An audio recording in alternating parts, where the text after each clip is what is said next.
ಈ ಲೆಕ್ಕ ನೋಡ್ರಿ ಹೆಂಗದ. ಅದರ 5ನೇ 2 ಭಾಗಕ್ಕೆ ಒಂದು ಅಂಕೆಯನ್ನು ಕೂಡಿದಾಗ ಆಗ ಬಂದ ಮೊತ್ತವು 455 ಆದರೆ ಆ ಸಂಖ್ಯೆ ಯಾವುದು? ಅದರ 5ನೇ 2 ಭಾಗಕ್ಕೆ ಅಂತಾರೆ. ಅದರ ಅಂದ್ರೆ ಇಲ್ಲಿ ಯಾವುದೋ ಒಂದು ಅಂಕಿ ಅದ ನಂಗೆ ಆಯ್ತಲ್ಲ.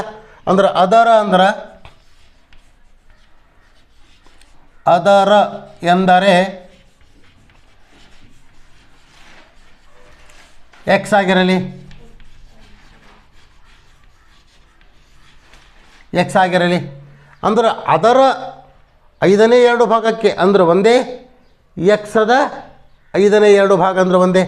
ಎಕ್ಸದ ಅಂದ್ರೆ ಎಕ್ಸದ 5ನೇ 2 ಭಾಗ ಅಂದ್ರೆ 2/5. ಯಾವುದೋ ಒಂದು ಅಂಕೆಯನ್ನು ಕೂಡಿದಾಗ ಅಂದ್ರೆ ಪ್ಲಸ್ ಹಾಕಿವಿ. ಯಾವುದು ಒಂದು ಅಂಕೆ ಅಂದರೆ ಯಾವುದು ಗೊತ್ತಿಲ್ಲ, ಅದನ್ನು ನಾವು ಎಕ್ಸ್ ಹಾಕೊಂಡ್ಬಿಡ್ತೀವಿ. ಈಕ್ವಲ್ ಟು ಎಷ್ಟಾಗ್ತದೆ? 455 ಆಗ್ತದೆ. ಲಸ ಎಷ್ಟು ಬಂತು? ಲಸ ಬೇಕಾಗಿಲ್ಲ ಮೊದಲು. ಇದನ್ನು ಸ್ವಲ್ಪ ಸರಿಪಡಿಸ್ಕೊಳ್ಳೋಣ. ಅಂದರೆ 2x/5 plus x equal to 455. ಲಸ ಎಷ್ಟು ಬಂತಪ್ಪ? 5 ಬಂತು. 5ರ ಮುಗಿಯೋಗ 5 ಅದ. ಎಷ್ಟಲೇ ಅದ? 1ಲೇ ಅದ. 1ರ ಮುಗಿಯೋಗ 5 ಅದ. ಎಷ್ಟಲೇ ಅದ?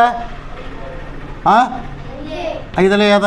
2 1ಲೇ 2 ಎಕ್ಸ್ ಪ್ಲಸ್ ಚಿನ್ನದ ಪ್ಲಸ್ ಕೊಟ್ಟೀನಿ. ಇನ್ನು ಈ ಎಕ್ಸಿಂದ ಇರಲಿಕ್ಕಂದ್ರೆ 1 ಇರ್ತದೆ. 1 5ಲೇ 5 ಎಕ್ಸಕ್ಕೆ ಎಕ್ಸ್ ಈಕ್ವಲ್ ಟು 455 ಆಯಿತು. ಇನ್ನು 2x 5x ಎಷ್ಟು ಎಕ್ಸ?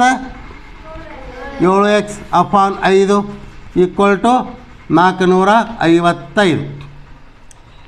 7x equal to 455 into 5. ಇದು 5 ಭಾಗಾಕಾರದಲ್ಲದ, ಈ ಕಡೆ ಹೋಗುವಾಗ ಗುಣಾಕಾರ ಆಯಿತು. ಅಂದರೆ ಎಕ್ಸ್ ಈಕ್ವಲ್ ಟು ಎಷ್ಟಾಯಿತು? ಎಕ್ಸ್ ಈಕ್ವಲ್ ಟು 455 ಇಂಟು 5/7 ಮತ್ತು ಎಕ್ಸ್ದ ಮಧ್ಯದಲ್ಲಿ ಇಂಟು ಇರ್ತದೆ. 7 ಈ ಕಡೆ ಬರುವಾಗ ಏನಾಗ್ತದೆ? ಭಾಗಾಕಾರ ಆಗ್ತದೆ. ಭಿನ್ನ ರಾಶಿಯಲ್ಲಿ ಬರೆದಾಗ ಭಾಗಾಕಾರದಲ್ಲಿ ಬರ್ದಂಗೆ ಆಗ್ತದೆ. 7 ಆಯಿತು. ಛೇದ ಹೋಗ್ತದೆ ನೋಡ್ರಿ.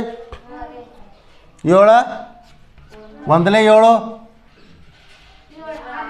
7 6ಲೇ 42.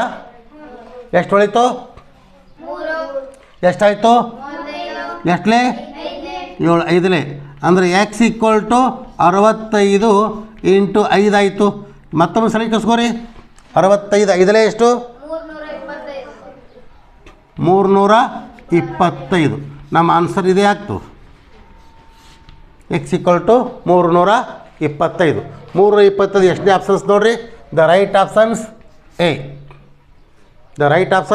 ಎ.